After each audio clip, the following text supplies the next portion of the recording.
I'm Alina Carter, 8 months pregnant, lying awake as the morning sun spills through the curtains of our quiet suburban home. The golden light brushes my face, but it can't warm the cold emptiness that settled into my marriage.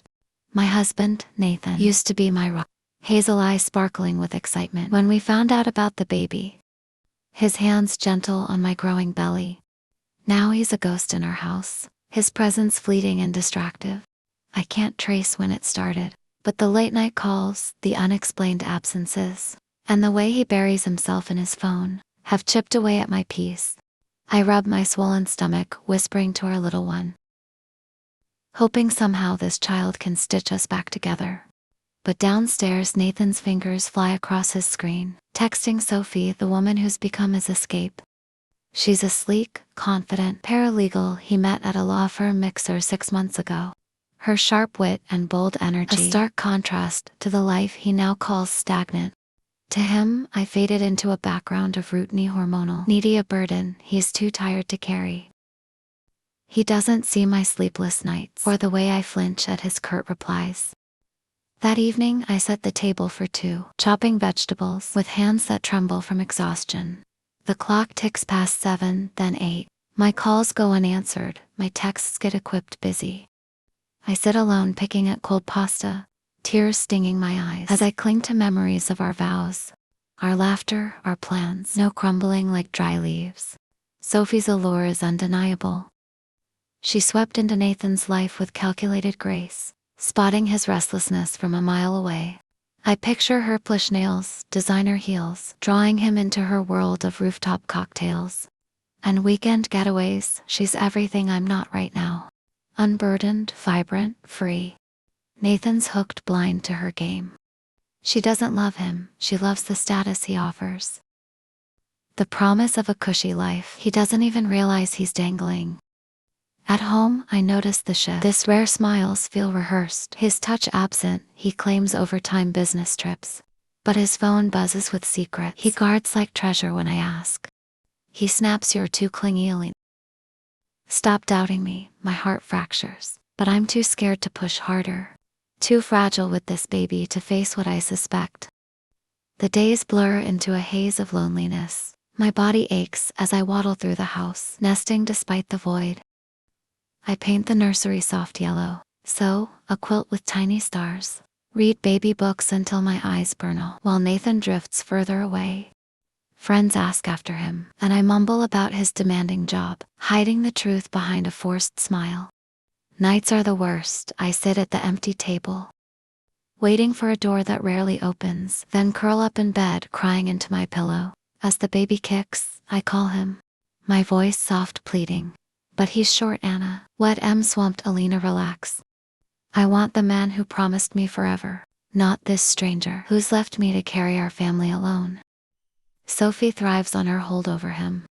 She whispers how I'm smothering, how she's the freedom he deserves. Nathan buys it, letting her words fuel his neglect. I'm the weak one in his mind, too emotional, too dependent. He doesn't see my strength, way I keep going, the way I fight for our baby despite his absence. One afternoon, I'm folding his laundry, a chore he's dodged for weeks, when my hand brushes something in his coat pocket. A receipt honor for two at a swanky place we'd never afford together. Dated a night he swore he was working late. My breath catches, I dig deeper, finding more hotels, gifts, then unlock his tablet. Photos flood the screen. Nathan and Sophie grinning at beaches, bars, places I've never been. My knees buckle and I collapse, sobbing into my hands the truth, a knife in my chest. That night, he comes home late, reeking of cologne I don't recognize. I hold up the receipts, my voice shaking. What is this, Nathan? His face hardens, eyes narrowing. You're snooping now, paranoid, much.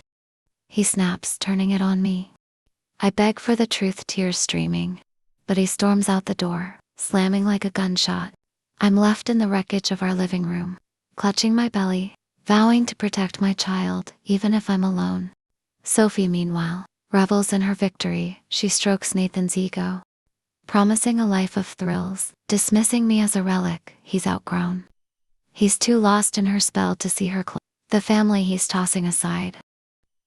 The weeks crawl by, each day heavier than the last. Nathan barely comes home, his excuse is flimsy. I lean on my sister Mia, who's become my lifeline. "You're in up, Alina," she says, her voice fierce. "You and that baby deserve better." I nod but doubt Nas admitted. I push him away. Was I not enough? I try to hold on to hope, imagining him waking up, leaving Sophie, coming back to us. But his absence grows a gaping wound. One gray afternoon, I'm arranging stuffed animals in the crib when a sharp pain rips through me. I gasp, clutching my stomach, as another follows stronger. It's too early, weeks too early. Panic floods me as I grab my phone, dialing Nathan. No answer again. Voicemail: "Nathan, it's happening, I need you." I sob, my voice breaking nothing.